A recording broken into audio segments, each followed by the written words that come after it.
Yan, pundasyon na yan.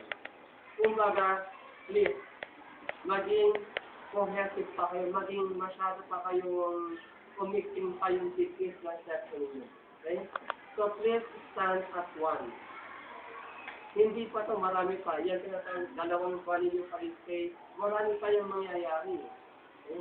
Marami pang mangyayari yan. Basta kung ano man, tumayo kayo na kayo ay isang buhat. Huwag kayong watak-watak. Okay? And please, tulungan ang bawat isa. Tulungan ninyo yung bawat isa.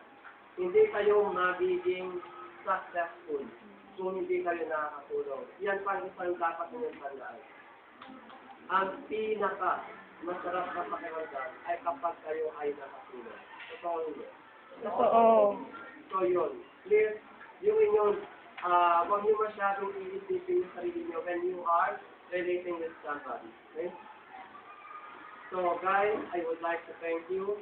Parang piling kayo na talagang mamamatay na ako because parang nagbibigay na kayo ng yung appeal na parang sinasabi niyo sa akin yung mga sumbat at lahat. But definitely, I really enjoyed your book. I am enjoying at sana. This will not be the last time na makakasama-sama tayo. Okay? So, Sa reunion, sir, ikaw sasagot, sir. kayo, Kubo is open for everybody. Okay? Thank you very much. And sabi nga, dahil nakasipan tayo po, you are welcome sa video. Okay, thank you very much guys, and please thank you for your great appreciation. Sana po po.